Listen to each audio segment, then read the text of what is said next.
Una de las cosas sobre las que me gusta reflexionar es sobre las muchas maneras en que Dios se puede revelar a las personas.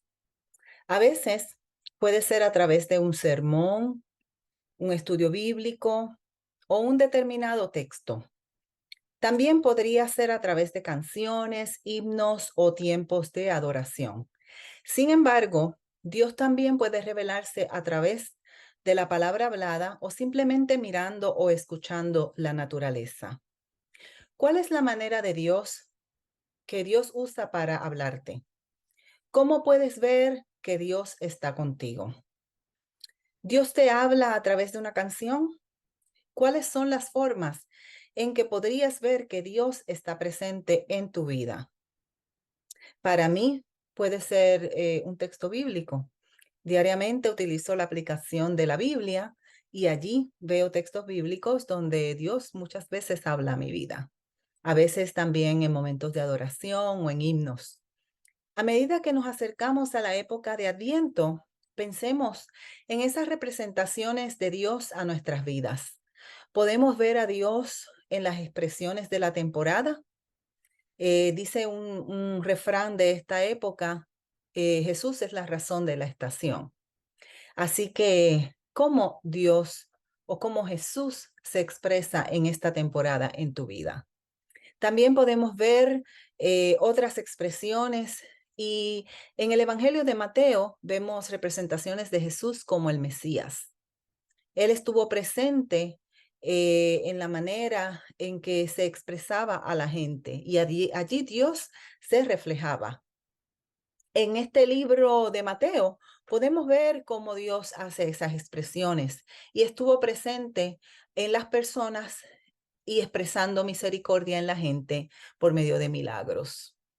En la escritura podemos hacer un paseo en los diferentes textos bíblicos y ver cómo Dios se expresaba a las personas.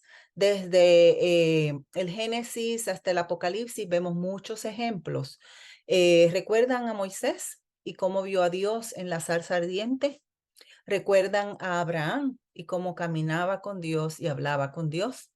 ¿Recuerdan a Elías y cómo vio a Elías a Dios en el viento apacible? Así que, ¿cuál es la manera en que Dios se refleja a tu vida? Es importante recordar que el escritor de Mateo explica a Jesús como la presencia eterna de Dios. En Mateo, Jesús es el Mesías y Dios muestra la misericordia y su amor hacia las personas todos los días.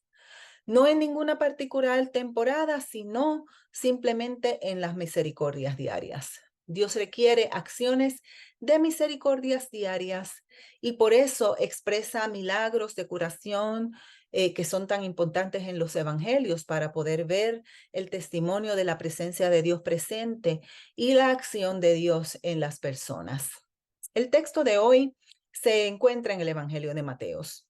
Es el primer libro del Nuevo Testamento de los tres evangelios sinópticos y Mateo relata que Jesús como Mesías de Israel es rechazado y ejecutado, pronunciado en juicio sobre Israel y sus líderes y se convierte también en la salvación de los gentiles. El evangelio refleja las luchas y conflictos entre la comunidad del evangelista y los demás judíos. Y el objetivo de este libro es demostrarle a los judíos que Jesús era en verdad el Mesías prometido que debían estar esperando. La mayoría de los estudiosos lo colocan entre los años 80 y 90 después de Cristo. El texto de hoy comienza con narración de Jesús en las parábolas, en la cual está explicando cómo será el reino de Dios. Nos muestra enseñanzas sobre cómo Dios está presente ante las personas, cómo se presentó Jesús, el Mesías, a los demás. Estaba al cuidado de ellos. Y así comienza el texto, dando un ejemplo sobre los pastores que eran muy conocidos entre el pueblo. Vamos a oírlo en Mateo 25, del 31 al 46. Las ovejas y las cabras. El texto dice, Cuando el Hijo del Hombre venga en su gloria y con todas sus ángeles, se sentarán en su trono glorioso. Todas las naciones se reunirán delante de él y él separará a unos de otros, como separa el pastor las ovejas de las cabras. Pondrá las ovejas a su derecha y las cabras a su izquierda. Fíjense cómo comienza el texto. Jesús menciona a los pastores. Sabemos que en esta época en que la narrativa está ocurriendo, los pastores eran muy conocidos y ellos vivían de ovejas y de rebaño. Dice que los pastores son los que van a separar a las personas que van para el reino. Los pastores colocarán las ovejas a la derecha y las cabras a su izquierda. Y es muy interesante ver que Jesús le da esta posición a los pastores, quienes eran personas de muy bajo lugar dentro de la sociedad. Me llama la atención cómo es que Jesús está explicando el reino de Dios. Son aquellos, los menospreciados, los que habrán de poner lugar a las personas, a las ovejas y a las cabritas. Es un ejemplo muy interesante. En este ejemplo, Jesús continúa diciendo que el rey está actuando con su gente. Jesús ve su reino como uno donde la gente actúa con misericordia, entre otros. Así enseña con el ejemplo. Y es Jesús, el rey, el hijo de su padre. Escuchen.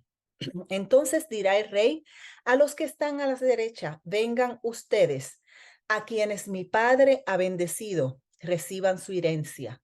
El reino preparado para ustedes desde la creación del mundo, porque tuve hambre y ustedes me dieron de comer. Tuve sed y me dieron de beber. Fui forastero y me dieron alojamiento. Necesité ropa y me vistieron. Estuve enfermo y me atendieron. Estuve en la cárcel y me visitaron. Y la gente preguntará, ¿cuándo pasó esto? Es muy bonito, es muy interesante el texto. ¿Cuándo pasó esto? ¿Cuándo fue que vimos a las personas con sed, con hambre, con necesidad de ropa, enfermos, y los atendimos y proveímos su necesidad? El texto continuará diciendo, y le contestarán los juntos, Señor, ¿cuándo te vimos hambriento y te alimentamos, o sediento y te dimos de beber? ¿Cuándo te vimos como forastero y te dimos alojamiento, o necesitado de ropa y te vestimos? ¿Cuándo te vimos enfermo o en la cárcel y te visitamos? Y aquí entonces llega la pregunta del título. Finalmente, ¿qué dirá el rey? El rey sabemos que es Jesús y en él podemos escuchar la respuesta. El texto continúa diciendo, el rey les responderá, les aseguro que todo lo que hicieron por uno de mis hermanos, aún por el más pequeño, lo hicieron por mí. A medida que nos acercamos a esta temporada de Adviento, Jesús quiere recordarnos que su reino es un reino de misericordia. Es aquel donde se satisfacen las necesidades básicas. La invitación de Jesús es a seguir su ejemplo de compasión, de amor y de misericordia. De la misma manera que Dios satisface nuestras necesidades, Jesús nos invita a seguir este ejemplo y ayudar en satisfacer las necesidades de aquellos que están pasando por dolor, por enfermedad y por necesidad. ¿No les recuerda haber escuchado algo parecido en otros lugares en las escrituras? Sí, particularmente en los profetas. Es importante el llamado a recordar la presencia de Dios al actuar con justicia sobre las necesidades de la humanidad. Muchas veces nos concentramos en lo bonito de la época, en la música, en las comidas, en los regalos, en las luces, pero nos olvidamos que hay gente que no tienen un lugar, igual que Jesús no tuvo un lugar donde posar su cabeza cuando nació. Podemos escuchar este ejemplo y escuchar este mismo mensaje en Miqueas. ¿Y qué es lo que espera de ti el Señor? Practicar la justicia, amar la misericordia y caminar humildemente ante tu Dios. Este es el llamado Este es el llamado de la época.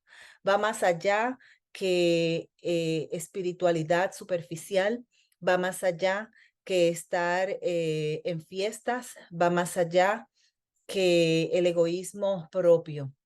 Es un llamado a hacer justicia, a amar la misericordia, a caminar como Dios caminó en humildad. Así que en esta hora, al acercarnos a la mesa, recordemos el amor que Dios dio por nosotros. Es un amor que nos ayuda en momentos de necesidad. Dios nos sana y nos salva, no solo en nuestras necesidades físicas, sino también en las espirituales. Dios nos invita a recordar nuestro privilegio y hacer lo que necesitamos por nuestros hermanos y hermanas, porque de esta manera es que lo estamos haciendo por Jesús mismo. Recordemos este mensaje cuando nos acerquemos a la mesa. La pregunta es, ¿qué dirá el rey? ¿Dirá que estamos actuando con justicia? Reflexionemos en esto al acercarnos a la mesa. Actuemos con justicia, amemos misericordia y caminemos humildemente con nuestro Dios. Dios te bendiga.